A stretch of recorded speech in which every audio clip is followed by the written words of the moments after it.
At T-Mobile, our critical mission is providing unparalleled 5G coverage for when connectivity is mission critical. Introducing T-Priority, America's best 5G network experience for first responders, even in times of congestion. More capacity, faster speeds, better coverage. T-Priority from T-Mobile, built for tomorrow's emergencies, ready today. Discover more at t-priority.com. For qualifying organizations on eligible rate plans, coverage not available in some areas and may be impacted by emergencies. Welcome to the Ankler Podcast. This is Sean McNulty of the Wake Up newsletter here at the Ankler on the Jersey Shore on Thursday, August 22nd. I'm joined here on the East Coast by David Litsky once again, and in Los Angeles by Elaine Lowe, who has thankfully taken a break from her U.S. Open research preparation to join today. Elaine, thank you for making the sacrifice. I know you have a lot to get in there before next week. It's true, although I do have FOMO from not actually being at the U.S. Open this year. Although, as you have alluded to, listeners, I'm working on a story that requires anybody who works in Hollywood who loves tennis to contact me immediately. Just sort of a fun end of summer the switchboard's feature. lighting up, people. The switchboard's lighting up. We can't handle all the incoming calls. It's Elaine at theankler.com. I await the waterfall of emails coming through. Is there a preferred subject line like 30 Love or some sort of other thing that I should be aware of? Some other assorted tennis fun. Anything you want, guys. Hollywood, tennis, would love to hear from you. All right. I'm just interested in hearing about the intersection of these two worlds. It seems to be the most popular sport in town these days. Let's go with that lead. All right, sure. Fair enough. David, do you play tennis? We've never asked that question. I have not. No, I mean, no. Okay, we're good on that. I have hit a tennis ball with a racket, but nobody would call it playing tennis, to be very clear. But yes, I grew up in Atlanta, Georgia, which has a vibrant tennis community. So I'm aware of what the sport looks like. Yes. All right. So and I do feel it important for me to note that just Richard is fine. He's safe. Richard's on vacation. He's fine. No, nobody's worried about Richard Rushfield. I don't think people will worry until you said that, David. Now there's going to be conspiracy theories. Exactly. Nice job. Yeah. Why is that closet moving behind you, David? But yes, Richard will be back from vacation next week. So Elaine, if you want to take a week to enjoy the U.S. Open, you've certainly earned it. Richard will be back. Hey, if anyone would like to invite me to New York. Email Elaine at elaine@theankler.com. There you go. Not quite the quiet week we were expecting / hoping for, thanks to a surprise Bob Iger succession development, which we'll dive into in a little bit, mostly due to the blast from the past. Edgar Bronfman is indeed returning to the spotlight to enter the Paramount bake-off with a new and improved offer for the company, thus extending the Paramount soap opera another 2 weeks. And if you could see the looks of excitement and pure joy on the faces of David and Elaine right now, I'd say you're capturing just how the town feels, guys. Well done. Oh, love this never-ending saga. No, I actually do think it's great. I want it. Oh, yeah, all right. I actually do want it to last forever. Just like we're in a Twilight Zone episode. So it's good. Finally, the opportunity to feel like you're in a Twilight Zone. That's, really quite an opportunity here. So, Elaine, Edgar Bronfman, fair to say, a name that has not appeared in many of your columns or entertainment business writing over the years. Is that probably an accurate statement? No, enlighten me. Who is Edgar Bronfman Jr.? Yeah, let's take a little stroll down memory lane here while we have a moment. I'll give a shout out to Bloomberg, who did a great job recapping, his greatest hits in the entertainment business this week. I put a link to that in my newsletter, but maybe not exactly highlights here, but didn't kind of realize that just how far back his whole Hollywood saga began. For once, Elaine, I was back in college for this story, so that's a change of pace for us. Okay, so back in the dark ages. Tell us more. Be careful now. Exactly. Yeah, right. Exactly. We're talking mid 90s here. I want to know how old you were back then, but it's fine. This is when the scion to the Seagram's fortune, of course, decided to enter Hollywood through buying the MCA Corporation, parent company to Universal. David, were you following the business back in the Edgar was a Titan of Hollywood era, or not? I was indeed. I had a 9-day job as a personal assistant to a literary agent. And I believe it was in that time period, to be honest, where some of that was happening with his efforts to recruit Ovitz and all of that. So, yes, I do, in fact, remember his time. But first, you have to tell us, why was it only 9 days long? What did you do, David? Because the 9th day was going to be payday, and I was going to receive a check, but that check was not going to clear. And I had learned that in my very brief time, and I was not going to play charades, and that was the end of that. Get paid in cash. The first lesson in Hollywood, David Desper. Well, I was not offered cash. I did try, but a very long, involved story that we can save for another time. Another podcast. All right, fair enough. But what's interesting here is, Edgar was almost the exact same age when he used his father's money to buy a movie studio as David Ellison is now. In fact, Edgar was 1 year younger than David Ellison when this all happened. Back in 95 was the year the deal closed. This is back, of course, when a 40-year-old running a movie studio wasn't really that odd of a thing in Hollywood. Now it's a little more. What? Oh my God, he's 40. What? Oh man. His stay didn't last too long. The Bloomberg reads great, but he sold control of Universal Television, the whole studio and cable TV business to Barry Diller for a couple years in the 90s. Elaine, who needs a TV studio? They're overrated. Come on. Film's where it's at. That's fine.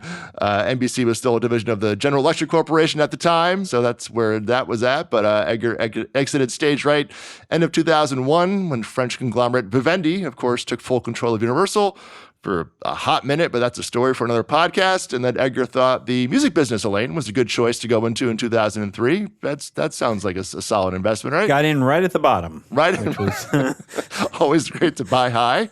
Buying that from our friends. I guess they were still AOL Time Warner at that point, David. I don't remember. I believe AOL so, dropped indeed. In 2003. I believe they were. And then subsequently sold that business in 2011 at a loss. And that's kind of been it for Edgar since 2011, Elaine. So this is the first time he's really resurfacing. He's the executive chairman of Fubo, which I think happened in the late 2010s somewhere. But he's been out for a long time, and he's now back with a $6 billion worth of money here to buy a movie studio in 2024. That's less than the $8 billion bid from Ellison, though, isn't it? Yes, but it's a little configured a little differently. He's not asking Paramount to buy his companies as part of the deal. So the math, I broke it down in the wake up. If anyone needs to look at the math between the two there, the nuance. But we haven't, says he has $6 billion. Well, that's exactly. So, David, why don't we start here, David? So what stands out most for you with this Edgar Bronfman bid here coming forward? Well, I think that would be number one, is that we don't really have a firm sense of where the money is coming from and that it is fully secured. And so if I were on the special committee or whatever it's called over there at Paramount, they've had a fun 2024. Sure. I think that would be my first question. Right. And if I didn't get a great answer to it, which apparently there isn't one, I would have shut this down and we would be done. But apparently not. So they've extended it 2 weeks. They think there's something here. Well, note, and the news was broken into the Wall Street Journal, as a lot of this news has. They said it could not, quote, it couldn't be learned if he has secured financing. This is the Wall Street Journal saying that. But David, he has a 2.5 page list, 2.5 page list of, quote, permitted financing sources. This is not committed backing per se. This is interpret permitted financing sources however you want. Yeah. It's like, sure. It sort of reminds me just in the moment of, it's like when you pledge to oh yeah, I'll pay X if you run however many miles, and then they do it, and you're like, oh no, I have to. Remember that $20? I didn't actually have the money. So is that legally binding? That feels like where we are. This might be just.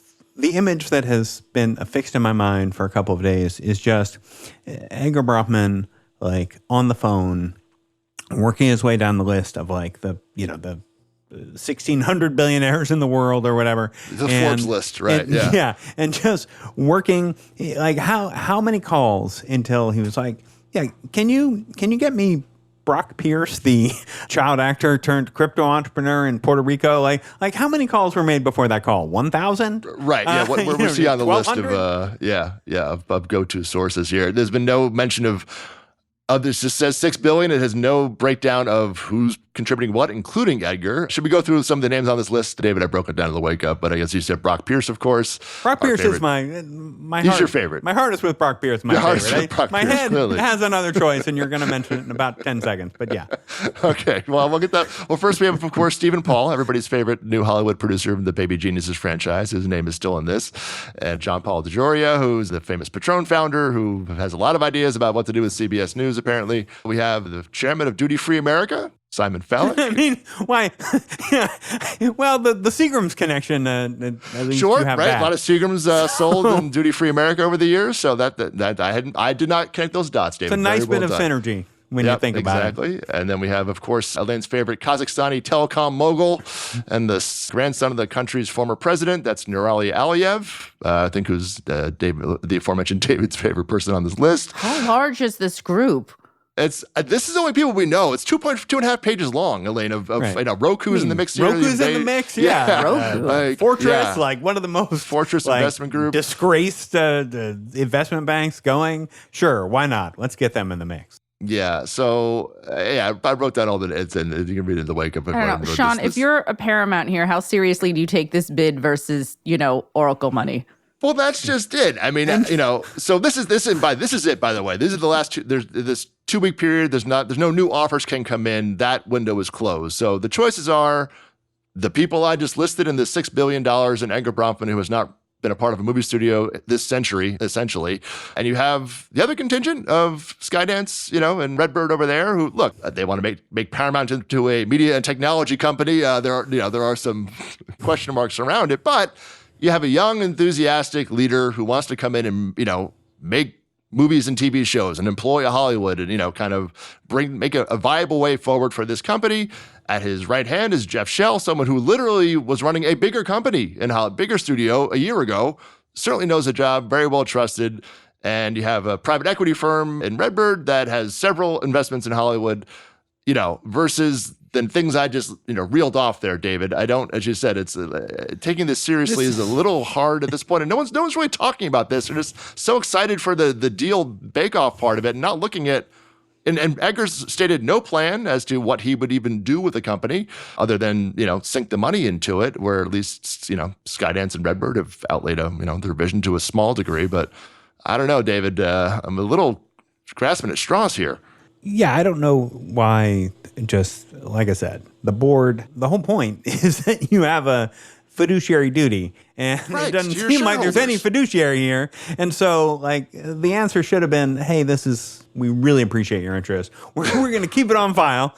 But yeah, stop wasting our time. This is nonsense.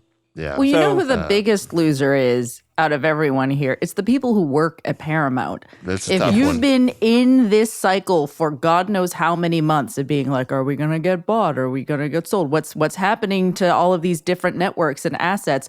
And you've been waiting for what feels like a big chunk of, I'm sure, a lot of the younger people's careers there of what happens to this company and what happens to my job. It doesn't exactly, put a lot of confidence in the people who work there. And if you're somebody who's looking around town and says, I'm thinking about jumping ship, are you really looking at Paramount as a place to go given the volatile state that it's in? I mean, it feels like it's in everybody's best interest to just get a deal done, any deal done at this point. Yeah, they had a deal in hand here, and then again to extend it. Look, they have a fiduciary duty, as David said, to examine all deals. But I just have a hard time, right. But the minute that it was clear there's no financing behind it, right? Then I mean, hey, it's I could send a letter too, I guess. Yeah, but, I guess here's the 2 pages of people that I know who have some money who would be permitted to invest in my company. But so Sean, if you are Ellison and company, right, what do you do, right? Because everyone's like, well, they have the chance to increase the bid, but I mean, do you think that's going to happen? I mean, do you think that that's sort of been the whole thing here, that Bronfman is a stalking horse to raise the bid for Redstone? Squeeze an extra $1 out of Larry Ellison at this point. I mean, which would just be, there could be a colossal mistake if that is indeed, the impetus here. But yeah, look, I don't think they're going to walk. I'd be very surprised if they walked away. But I could also see a case where this, again, it's only what we've seen so far. Maybe Bronfman has more secure things in the bag here, et cetera, et cetera. But if I'm looking at this, they'd be like, hey, you know what? Go ahead with that deal. It's going to collapse. And then at that point, you're going to come back to me and I'm going to give you less money than I had before because you'll have no one in your ether anymore. And you have you being, Shari Redstone, have a loan due next May to pay off your National Amusements debt that isn't going in. That deadline's not getting any closer. So I could see that. I don't think that necessarily would be the case. Larry may just pony up an extra $1 a share for Class B shareholders, which is kind of what Edgar's offer does, is kind of, hey, it's better for shareholders. I'm giving you an extra $1 for your Paramount shares. So if Edgar, if Larry matches that and just says, all right, fine, here's an extra, $1 a share to match this kind of thing, and let's just get this done, that could be it. But, this definitely doesn't, it's just, as Elaine just said, it just makes it sadder. This is already a pretty sad affair of what's been going on here for one of Hollywood's greatest studios, and remaining studios, and to have it just keep going on like this and have this. You're keeping 20,000 people at Paramount in limbo here. People who, by the way, a lot of them already went through a big merger 5 years ago between Viacom and CBS. Saw all those hundreds of layoffs after that. Had to see 1,000 nearly layoffs this year already. Right. I don't know. That's a tough space. Yeah, and to be clear, this isn't the office of the CEO doing this. This is not. I want to make sure this is not. This is that they're still running the company doing their own thing. They're not involved in this. This is a board level decision. So that's what's happening. We will see what transpires. The new deadline is Thursday, September 5th. So my big NFL premiere night is going to probably be ruined, David. So that's going to be exciting. Debut of NFL season. I was looking forward to a nice relaxing night to enjoy some football on NBC. And now I'm going to have to probably deal with this and as whatever happens. Hopefully they sort this out before that date. That is also the opening of TIFF. So if you want your cocktail conversation ruined by this, we shall see. So everybody hope for a Labor Day weekend resolution. David, would be lovely. Everybody comes back on the Tuesday. We've looked at it. We're good. Thank you. Redbird, here are the keys. And, they can move on to the federal, review and all the other things that still need to happen here to get this deal done by first half of next year, David. So, yeah, again, I just don't understand how it benefits Paramount or its shajulders. These shareholders for this, to have these to have added another 2 months of nonsense. This whole process. This was July 8th was the deal. I know there's the window, but come on. Another 2 weeks? Yeah, exactly. Then for a bid that came in a day before the deadline. So, yeah, and that's hard to see as a shareholder. As a shareholder, either, all right, so you get bought out, so you take the $16 a share that Edgar or $15 a share that Skydance is offering, or you're going to keep your shares. And are your shares more valuable in the hands of whatever Edgar Bronfman and this contingent is going to be doing, or more valuable in the hands of Jess Schell and David Ellison? And it's I don't see how that argument for a shareholder, if you think the company's going to do better under one or the other for your investment, it's a hard thing for me to understand as a shareholder. But anyway, Elaine, this is all happening as 1,800 folks are being laid off here. That process is ongoing. That won't round out until the end of September. So again, to your point, add that on top of the atmosphere there of not only if you're working there, but that's still kind of hanging over the ether there at Paramount. So hope everybody's on summer vacation and maybe just getting away from all this and just seeing what they come back to at some point. But segueing over to Disney, though, someone who will be out of a job in 2027 is Bob Iger. So he says. As of now, he will be on the unemployment line in 2027. Bit of a surprise this week, David. Maybe not, but Disney announced who's going to lead up the CEO succession committee on the board there.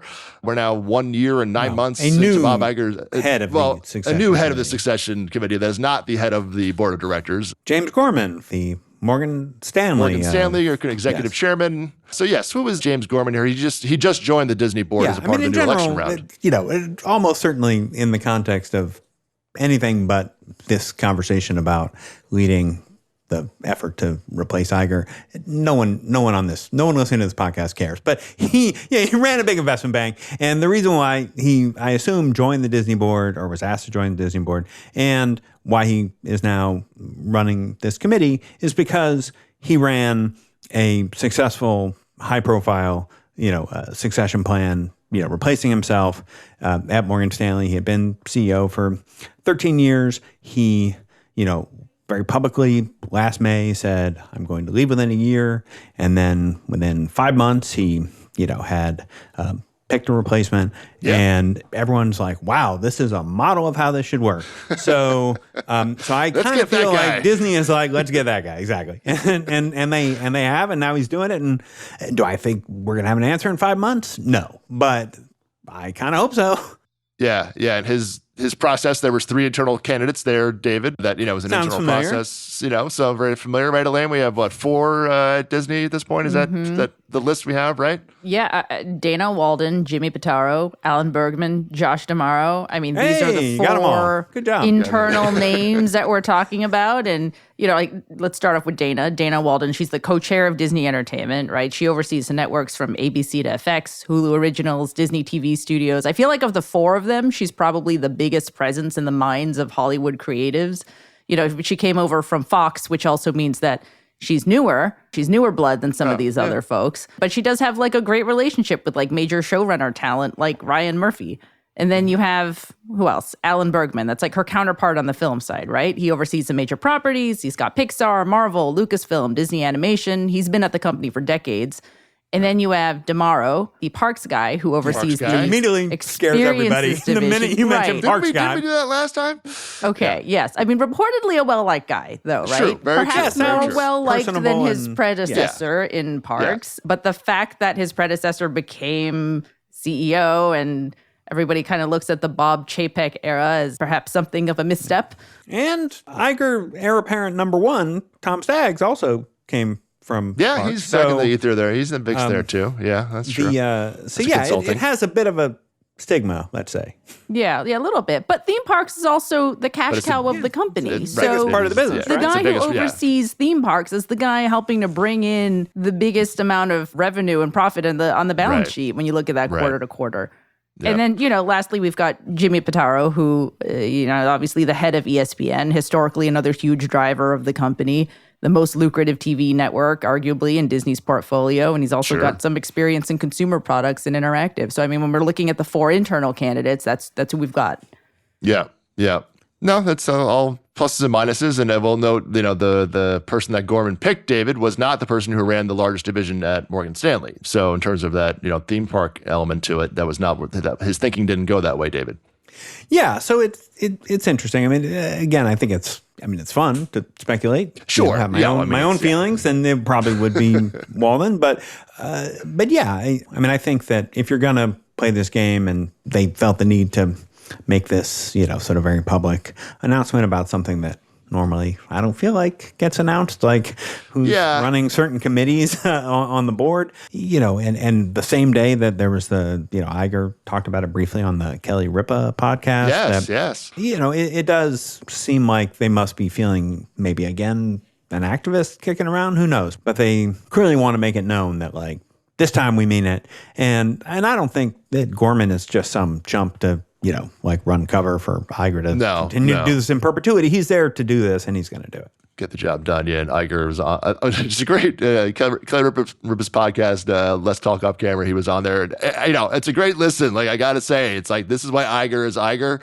He's kind of loose and, and rolls the questions and answering some real questions and not just giving a bunch of platitudes. And it's a good listen. But his quote on the pod about Succession was to say, I am obsessed with it, but probably be an understatement. Take that for what it's worth. But, look, even he knows at this point, it is, all right, yeah, Elaine, we joke, 2027 for now. But I'm like, at some point. It feels like he actually is done. He gets, I think he understands it at this point. But it was funny when he came back, it was a 2-year term. Like, he would have, under that agreement, he would have been done in 3 or 4 months, which is kind of crazy to think about at this point. I just want to know to what degree is auditioning for this job? How much of it consists of like how charming are you going to be on the next earnings call? It's big shoes. Yeah, look, it's that was honestly one of Chapek's downfalls was like he's not conveying reality was a big thing on the earnings calls and just being like his tone was off and all. But so I know that's not thing number one. That's why he was, ousted. But that was on the list, Elaine, of like. I think there was a notable dip in charisma on those calls. You have to be able to communicate to Wall Street for sure.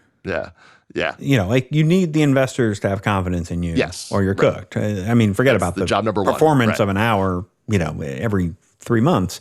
It's a symbol of the larger thing that you have to, constantly be making sure that institutional buyers and whatever are happy with you, and then again, then some activist isn't going to come along because they think you don't know what you're doing.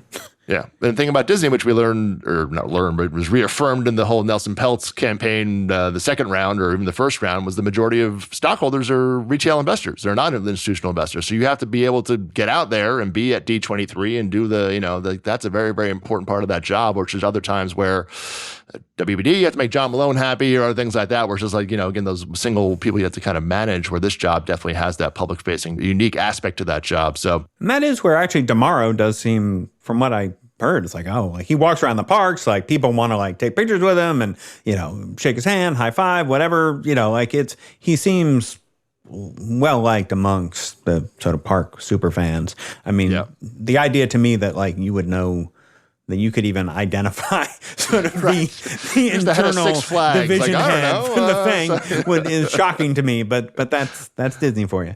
Yeah, that guy runs Splash Mountain. Oh my God, that's crazy. But we shall see, ESPN D2C, the big streaming launch happens next fall. So that's kind of the next, now that Iger's brought profitability to streaming, which was, one of his big tenets when he came back. This thing is the next thing on the horizon. So once that, a year from now, that'll be, essentially a year and a half left on the term, Elaine. It's like, all right, this committee probably has to come back with something, because that's going to be the question that's going to be coming up a lot more often once that next box is ticked on Iger's to-do list. So we shall see.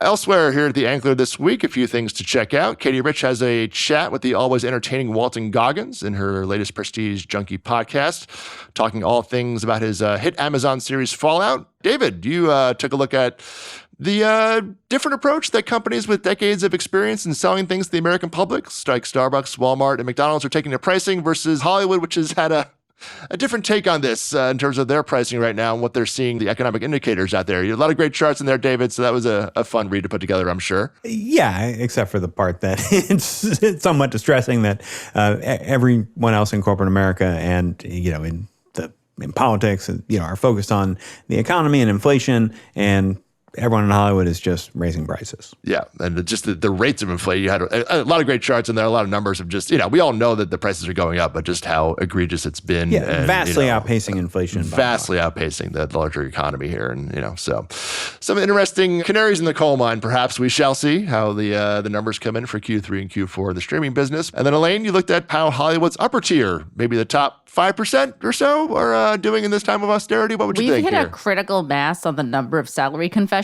submissions we've gotten. We've got well over 120 now. And the folks we hear from are from all over the map. And it's just so good to hear from all of you. But I took a look specifically at our top earners who had written to us, like people who make upwards of $500,000, sometimes more than $1 million a year, just to figure out how they're feeling. Like, are they feeling similarly at the top as they are, for a lower level, entry level staffer? And the answer is kind of weirdly like they feel fine, but they're also terribly worried about the future. So, and I guess some of it was a little bit surprising to me, because I figured once you'd reach a certain threshold that you would have a certain comfort level with your career. But there's a real worry about what happens to the next generation, and really whether that path is replicable, like the kind of creative and financial reward that a lot of these top earners have. It's like, is the next generation going to have the same path to get there someday if they work away for 10, 20, 30 years as well? Yeah, that's what I mean. The numbers were, the perspectives on, on salary and money were great, but also just that kind of the work your way up is still kind of their, that's how I learned, was like being on someone's desk, and those are if you don't have those opportunities, and whether that be opportunity for a job, but also the ability to make a living while doing that job. They're like, I don't know how you get anywhere in this business. It was a very interesting kind of path for young people in this business. A lot of really interesting thoughts there, Elaine. The truism that Hollywood is a relationships business exists for a reason. I mean, and they were saying it's an apprenticeship business. You learn at the left hand of, of a powerful, interesting, creative person, and that's how you find your way about the business. And if you don't have that, then, what do you really have? Yeah, if that system gets broken, Elaine, whether due to, again, finances or opportunities, it's like that's a real problem for the next generation of the business to create those new executives. So anyway, a great read. You can check all of those out over at theankler.com. Coming up next, Allison Brower, the Ankler's correspondent on the ground in Chicago this week at the DNC, is going to join to give us the story of what it's like on the scene as Hollywood did politics this week, or I guess more than usual. And perhaps I'll be joined by another special guest here at the Ankler for a conversation as well about the topic. We'll see if that happens in the next segment, but I'll be back in a moment. TaxAct knows small business owners can sometimes use a little help with their taxes. That's why TaxAct has Expert Assist, a team of live tax experts ready to answer any questions you may have. Think of them as your own personal sidekick. Not like one of those funny talking animal sidekicks, more like the super smart nerding out on tax code and business casual attire sidekick, but just as helpful and lovable. TaxAct. Let's get them over with. You've maxed out your 401k, you're contributing to an IRA, and making some other investments. You're ahead of the game and doing well. But where do you go from here? The same old story can only get you so far. If you want a new take from a new type of financial professional, we invite you to get a fresh perspective beside an agent with the backing of New York Life. Insurance, investments, retirement, and more. Visit nyl.com to learn more. Investments are offered through registered representatives of NyLife Securities, LLC. Member FINRA SIPC, a New York Life company.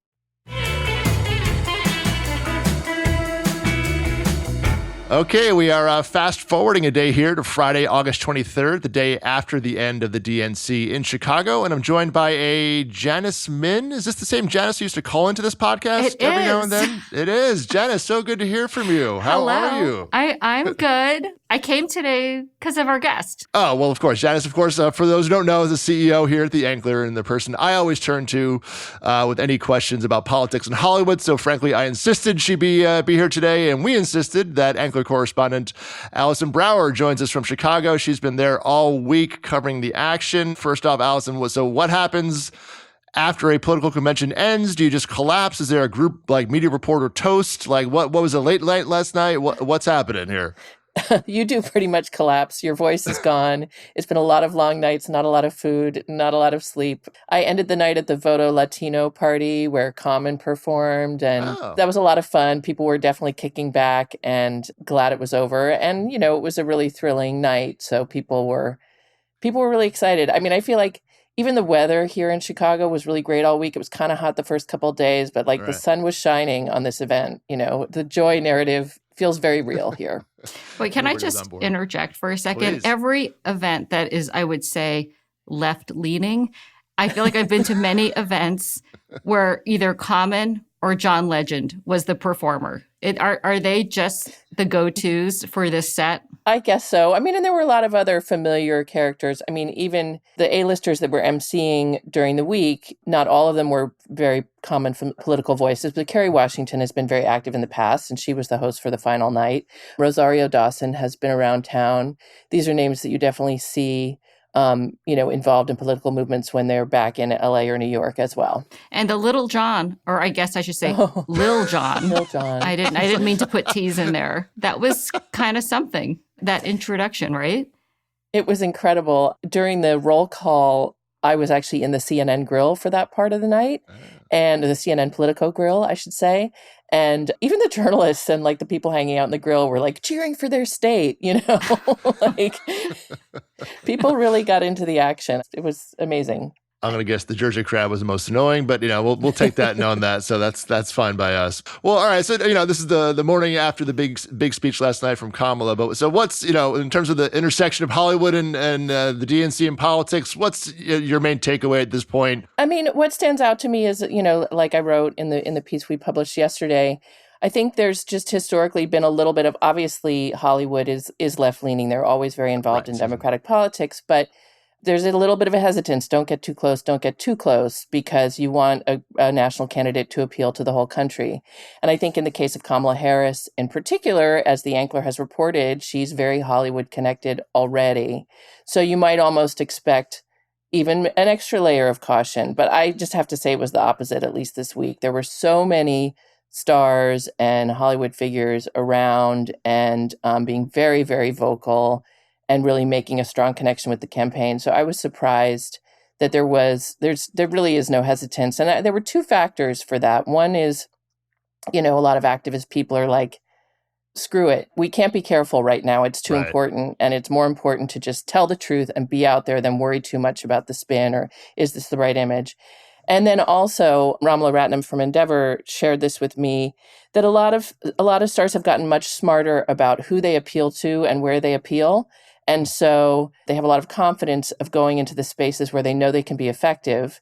And personally, I also just felt everyone's so bummed out in Hollywood. And I think for these people, they could go to Chicago, they could run around town, they could be effective, they could give a speech, they could shake a hand. Yeah. And it was like, at least they could do something, at least they could do something. Yeah, the vibe, Janice, that's interesting of like contrasting with Hollywood and being like, finally something to be excited about, or I don't know. Well, Allison, were you surprised by just how sort of purely joyful the whole thing, and I know joy was the most overused word of the week, but I have to say, like, that was just like a blockbuster one night after the other. I mean, I hope that those producers get a bonus because they really did do an incredible job. They are Hollywood producers, we should note. Yeah. Oh, really? Okay. And you heard the messaging sometimes at the convention, like, let's celebrate, but then let's go to work. It's not won yet. And I think the reality is it's still a lot of people would say it's still a coin flip, the actual election, and it's not, the joy doesn't have a vote. So, but There certainly was a lot of excitement and interest. One thing that was sort of funny, they set off 5 sections on the 3rd level of the United Center for media, and it was unassigned seating. So if you were media, you could get into one of these 5 sections and kind of sit wherever you wanted with your friends or on your own if you were, really focused. And it was probably like 2/3, 3/4 full through the week. And then last night, you couldn't get a seat. And it was like a death match. And I was sitting 2 seats away from Willie Geist. And I was kind of thinking, what is he doing up here? Yeah, shouldn't he have better seats? What's going on? Right. But they have a whole stage. It was super competitive to be in that room and be there for that moment and for the balloon drop and all of the celebration. Everybody also was still buzzing like crazy about whether or not Beyonce was going to show up. And what was that? Yeah. Like, what was that? What was that? And then the whole thing. Buzz. Yeah. And then like Taylor Swift's plane landed in Chicago. And then when Governor, is it Cooper, the North Carolina governor, got on and said, I'm the man standing between you and the one thing you really want to see. And even that seemed like a veiled, like, it's going to be Beyonce or something. Even up until the last second, we all saw the report that Beyonce's rep said it was never going to happen. And so we kind of knew. But up until the last second, everybody in the arena thought somebody was going to come out. And in fact, when it was Kamala and not Beyonce or anybody else, I thought that was a smart moment too. Like, forget it. She's the star. This is the big moment. So, Allison, you reported on a lot of the actors who were there, or as you called them, activists. Ha Yeah. But did you see any of the executive class milling about? I saw a couple of agents. Yes, I saw a couple people from Endeavor. I saw Renee Jones, who runs the UTA Foundation.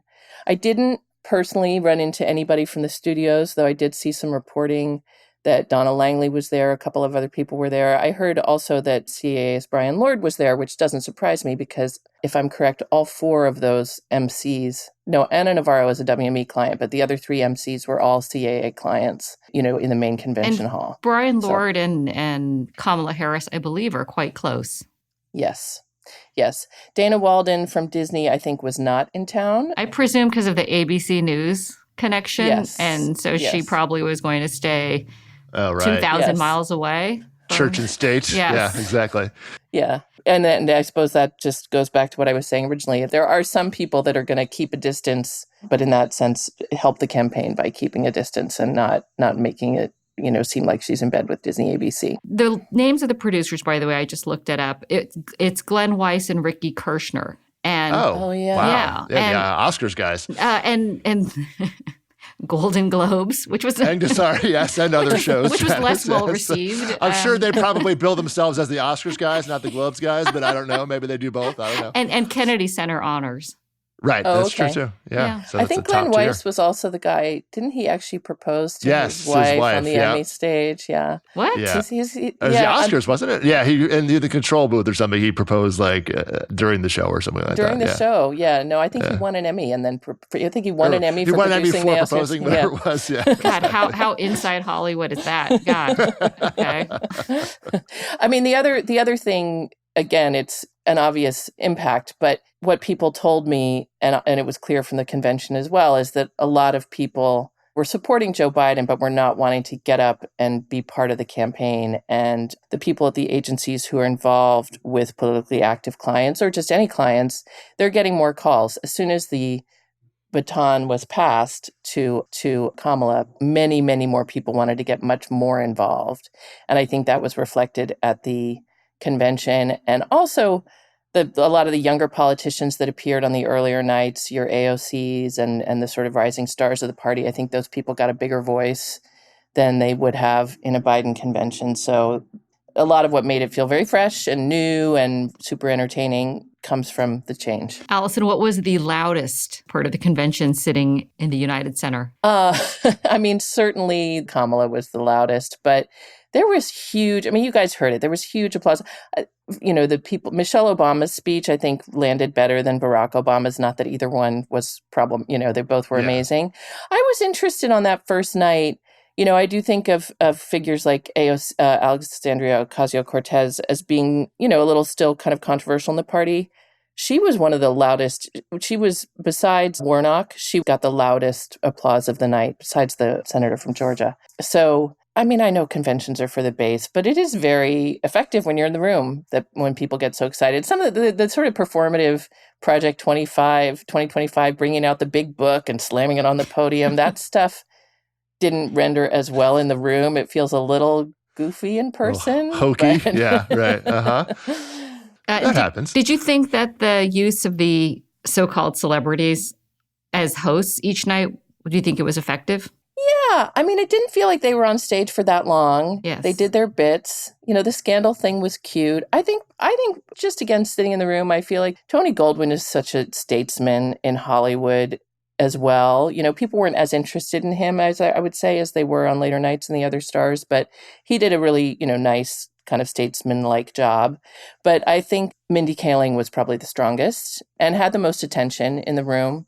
People were paying attention to Kerry Washington just because last night was so fraught. But I think Mindy's like connection with Kamala and the story about the cooking and all that stuff, that all landed really well. So I thought it was good. I don't know how it played on screen at home, but well, it was what I liked about it. I think in previous conventions Democrats have had, and I can't remember if it's Biden or Hillary Clinton or both, it was a little bit like you felt force-fed celebrities getting called up to the stage and sort of like, see, I have more celebrity supporters, even Right. more. And I think this was probably the year. Yeah. So it was the Scott Baio at Trump at the RNC. right. And then, Yeah. and the Democrats sort of did this throwdown of like, but we have real celebrities. And it sort of felt a little bit. It's a booking war. Exactly.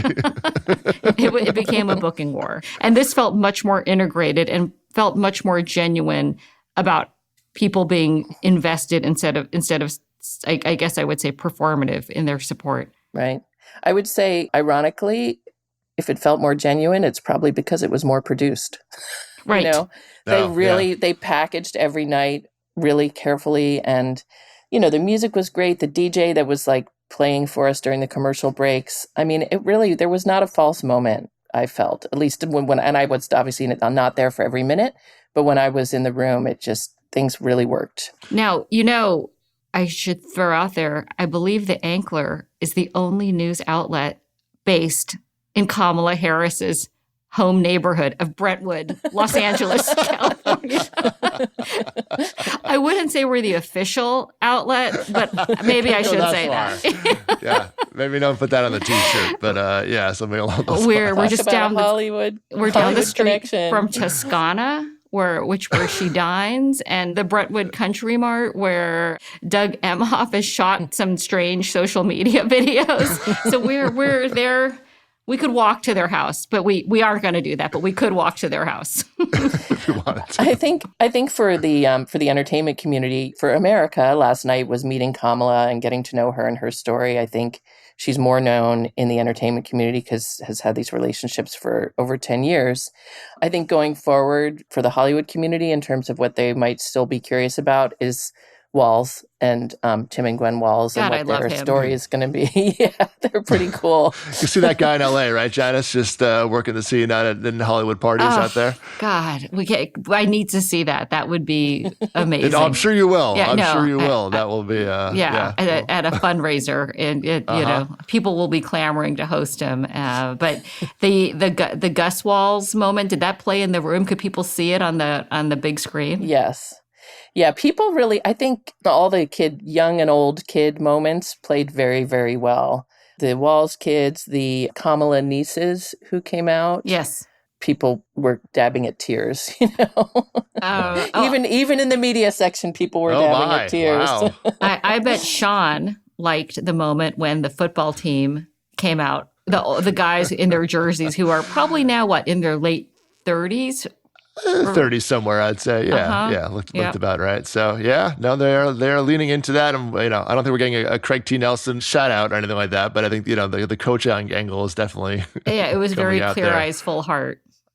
We need Coach Taylor. That's Coach who we need. Taylor. Yeah, we'll see. Kyle Chandler's out there. I haven't seen him yet. So, and I will say, speaking of athletes, that Steve Kerr on the first night was also a huge hit.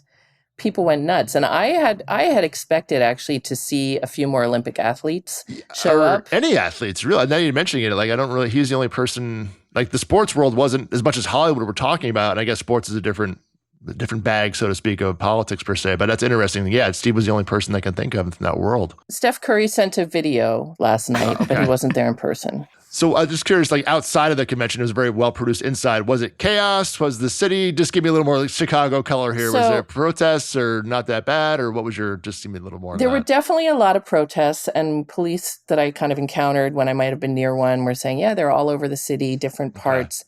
None of them were, it was disruptive when you came out of the United Center. There were people screaming at you about reproductive rights and Gaza, and, there was definitely. So that's where that was. Yeah. But it was most of what I saw was either larger groups marching very peacefully or smaller groups screaming at you very loud. And then I was at the Stephen Colbert taping when there were protesters in the audience of this massive auditorium, and they were really shouting when he was interviewing Pelosi. And it was a tough moment because it was a live broadcast, and he really...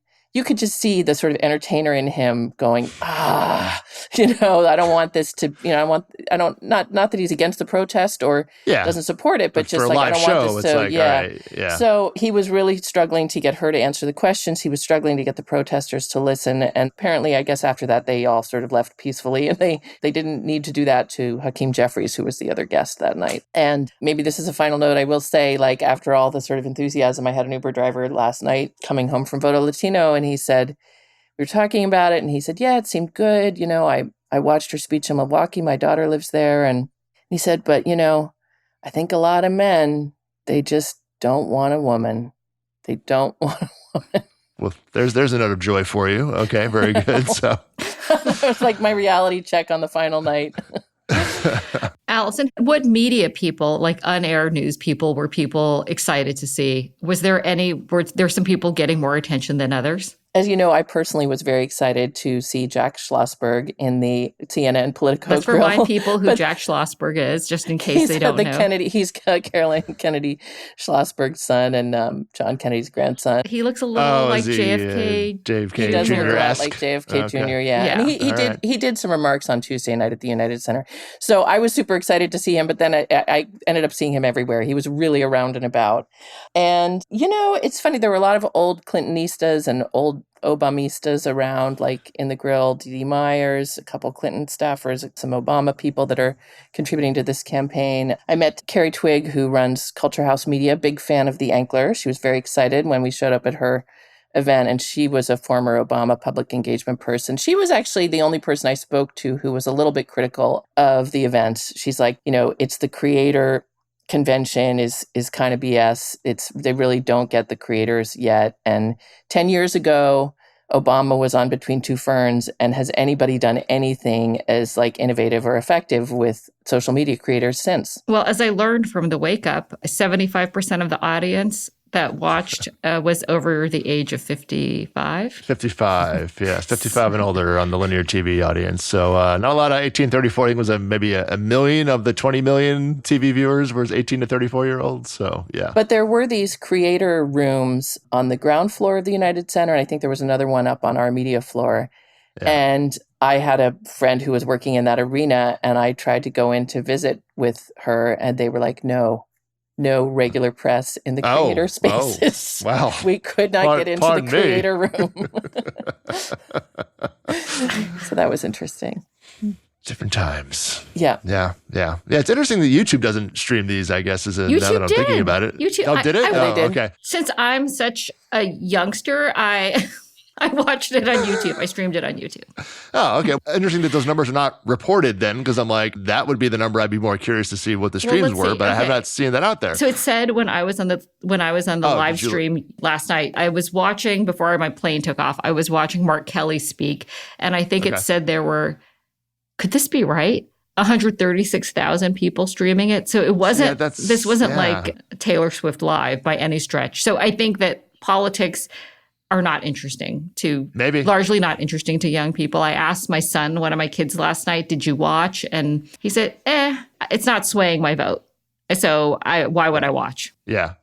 Could this be that's the demographic is just that older crowd who grew up on this and whatever it might be, more interested in politics perhaps at this point. But we shall see. The numbers have been steady at about 20 million a night. We'll see what the numbers come in today for the Kamala Harris speech. So, well, you remember back in 2016 when Trump was consuming all media, and there were a lot of people said at the time, politics are the new entertainment, and because they became the figures that everybody was talking about. And it's certainly politics are the new entertainment for this month and probably through November. I mean, these are figures who are far more captivating than any star Hollywood has produced in a long time. Yeah. I mean, it's summertime, so we'll see, look, when you have NFL and college football and all this, and it's dominating in late August. There's not a lot of competition, and certainly between the Olympics was between these both conventions, and mid-July was also pretty dead before that. So, well, but Sean, tell me the last thing on linear television that got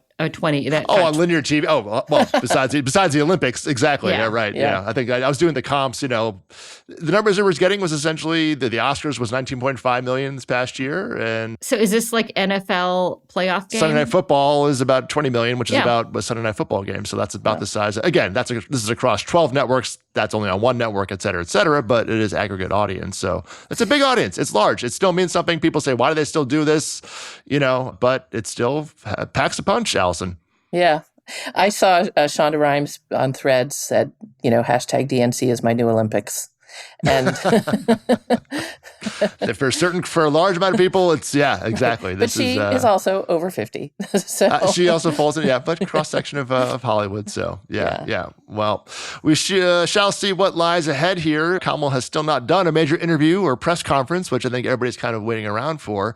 I don't think that'll happen before Labor Day weekend, certainly, but come September, one would think the robust plan needs to be in place, or the debate is certainly September 10th, which is going to be essentially about a week after once we come back from Labor Day. So, well, Sean, she's just doing that. She's doing the Hollywood CEO thing where you only speak in highly controlled environments with.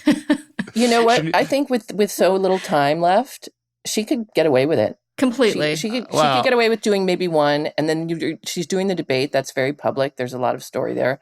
Sure. I think she might pull it off. But Sean, what would be the thing that would have impact? An interview with Janet. It's funny you bring that up, Janice. Yes. This is my theory. You want to hear my theory? Yeah, let's hear your theory. So we have 60 Minutes returning on September 22nd. I've heard of that show. You've heard of that show. I'm sure they would make time the week before, which would be the 15th, which would be 5 days after the debate. Just saying, that could be a special you would dangle in front of a certain candidate to come on and make noise. Because if they want to reach the over 65, they are. No, if you want to reach the football crowd, which will be on before 60 Minutes, that is why you do 60 Minutes, in addition to it being one of my favorite programs. But that's where you would do Kamala and Waltz together. Or that some pairing, Yeah. exact. Maybe it's together, maybe it's, and you'd have to do one with, then obviously equal time and with Trump and have to figure that out. Who won't do it? But that, and who will reject it? Yeah. Oh no, he's done 60 Minutes. He'll do it. Even he knows that. He has to, that's still the one program that still I think has that weight to it. So that's my theory, Janice. I think you're probably right in that it'll be a bit of you just got to dodge the, let Tim Walz block for you as he made his analogy. His debate I think is October 1st, I think. So that's, all right, then you're a month out from the election, Janice. So we'll see what the numbers dictate. I think that's going to drive a lot of this, Janice. Yeah. Why? If you're winning, don't. Well, if she is take in the win, right? And if these leads manifest, then that'll dictate a lot of this. As with any campaign. So still a lot of hundreds of millions of dollars to spend, Janice. So don't you worry. There'll be plenty of messaging out there for all of us to take in for the next. Well, I thought that one of the things that was so clear was even she's leading in the polls, but they were trying to keep everyone not complacent. Trying to make it that they were behind in the fourth quarter comment from Tim Walz was there were many variations of that throughout. Look, the convention bump is as cliche as anything else out there from any candidates, of any election over the years. So certainly you have to keep that in mind. And a lot can, as we've seen in a month, a lot can change. 6 weeks ago, this was a much different story. Can you imagine this being a Biden convention, Janice? Wow. A couple of people made this comment to me that, it now seems inevitable, but it was not at all. No, it really was not at all. And, things change very quickly. And we've seen things change very quickly in a way that has really bolstered people, but things can change quickly the other way too. So I saw LaFonza Butler, the senator, who replaced Dianne Feinstein, and she was in a panel with Ava DuVernay on Wednesday. And they both were kind of sounding that, it could go the other way. And we as Democrats should be prepared for what we do if it does still go the other way too, Yeah. So remember your Uber driver. That's we'll just just keep that note in your mind there. So anyway, great reporting. You can catch Allison's full detail from the ground all week long there at theankler.com. I guess we'll round it out here. Next week we're gonna dive into the next campaign season, which would be fall movie season, Janice. So that's Venice starts next week. So oh my God, where did summer go? Exactly. Where did the summer go? So all the campaigning for films will begin. TIFF, of course, begins right after Labor Day. So Katie Rich is going to join us next week to dive in what the early buzz is and look at what's ahead and dive into all those fun topics. So catch that next week on the podcast. As always, you can subscribe to The Ankler at theankler.com and follow us on the socials at The Ankler.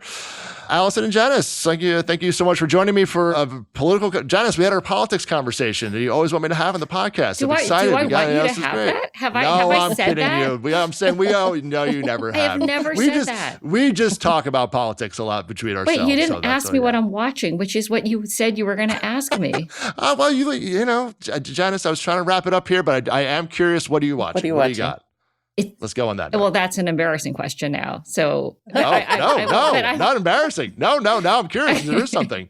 I'm watching Emily in Paris, the new season. There we go. I love this show. It is not a good show, but it is a very watchable show, and I can't stop watching it. Yes, and I can't stop watching it. But it is preposterous.